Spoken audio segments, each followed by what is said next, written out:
মৰাণৰ চুতীয়া ঐক্য সমাজৰ সংবাদমেল চুতীয়াসকলক জনজাতিৰ মৰ্যাদা প্ৰদানৰ দাবীত অহা ১ নৱেম্বৰ দিনৰ ১১ বজাত মৰাণ গড় কাপ্তানী বিভাগৰ পৰিদৰ্শন ভৱনত এক বিশাল গণসমাৱেশৰ আয়োজন কৰিছে। চুতীয়া জাতিৰ কেওটা সংগঠনৰ উদ্যোগত আয়োজন কৰা উক্ত গণসমাৱেশত তিনিচুকীয়া, ডিব্ৰুগড়, শিৱসাগৰ, চৰাইদেউ জিলাৰ লগতে নাজিৰা সমজিলাৰ পৰা ২০ সহস্ৰাধিক লোকে এই গণসমাৱেশত অংশগ্ৰহণ কৰিব বুলি আজি সংবাদমেলত সদৰি কৰে। চৰকাৰে ৬ জনগোষ্ঠীৰ লগতে চুতীয়া জনগোষ্ঠীটোক জনজাতিকৰণক লৈ বাৰে বাৰে প্ৰতাৰণা কৰা কাৰ্যত ক্ষোভিত হৈ পৰা বিষয়ে উল্লেখ কৰে।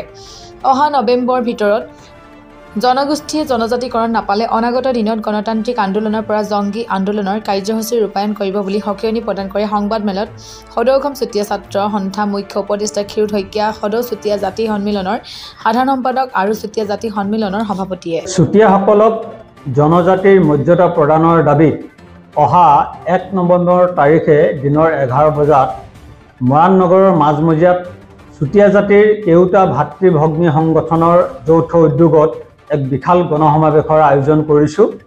যে আমি চুতীয়া জাতিৰ কেওটা ভাতৃ ভগ্নী সংগঠনে দীৰ্ঘদিন ধৰি চুতীয়াসকলক জনজাতিৰ মৰ্যাদা প্ৰদান কৰিবৰ কাৰণে দাবী জনাই আহিছোঁ, কিন্তু এই পৰ্যন্ত আচলতে এইখন চৰকাৰে কোনো ধৰণৰ পদক্ষেপ গ্ৰহণ কৰা নাই আৰু শীঘ্ৰেই চুতীয়াসকলক জনজাতিৰ মৰ্যাদা প্ৰদানৰ দাবীত আমি এই কাৰ্যসূচী ঘোষণা কৰিছোঁ।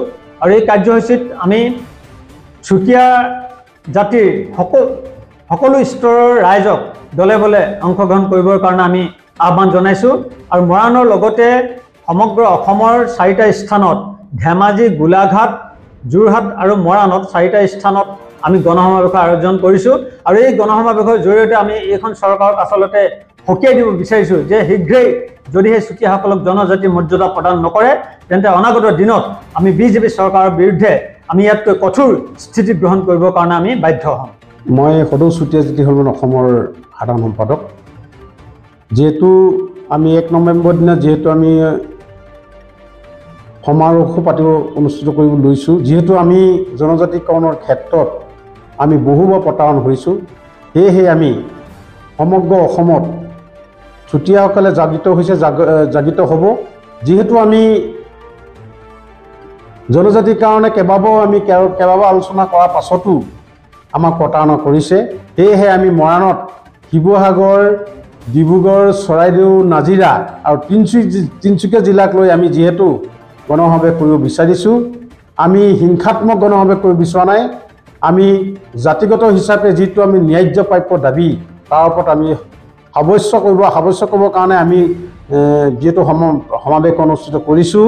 এই সমাৱেশত আমাৰ কমেও 20,000 প্ৰতিনিধি অংশগ্ৰহণ কৰিব। জাতীয় যিটো আমাৰ চেতনা, সেইটো চেতনা আমি জাগি তুলিছোঁ। আমি চৰকাৰক এটা কথা ক'ব বিচাৰিছোঁ, যিহেতু চৰকাৰে আমাক প্ৰতিবাৰেই জনজাতিকৰণ দিয়াৰ ক্ষেত্ৰত হ'ব বুলি কৈ আমাক যিহেতু প্ৰতাৰণা কৰিছে, সেয়ে আমি স্পষ্ট ক'ব বিচাৰিছোঁ, যদি আমাক নৱেম্বৰ মাহৰ ভিতৰত জনজাতিকৰণৰ ক্ষেত্ৰত যদি কেন্দ্ৰীয় চৰকাৰক অৱগত নকৰে তেন্তে আমি পুনৰবাৰ আমি এনেধৰণৰ আন্দোলন কৰিবলৈ বাধ্য হ'ম, য'ত নেকি আমাক কোনো কাৰণতেই অসম চৰকাৰে বাধা দিব নোৱাৰিব। তাৰ কাৰণে আমি প্ৰথমবাৰৰ বাবে আমি ১ নৱেম্বৰৰ দিনা আমি গণসমাৱেশ পাতিছোঁ, শান্তিপূৰ্ণভাৱে গণসমাৱেশ পাতিব বিচাৰিছোঁ। আমি আশাবাদী নিশ্চিতভাৱে আমাক জনজাতিকৰণ দিয়াত চৰকাৰে সহযোগিতা নিশ্চিতভাৱে সহায় কৰিব। ডিব্ৰুগড় জিলা চুতীয়া জাতি সন্মিলনৰ সভাপতি। এইটো নিশ্চিত যে আমি চুতীয়াসকলে দীৰ্ঘদিন ধৰি জন্মলগ্নৰ পৰাই চুতীয়াসকলক জনজাতিকৰণ কৰিব লাগে বুলি আমি দীৰ্ঘদিন ধৰি দাবী জনাইছোঁ।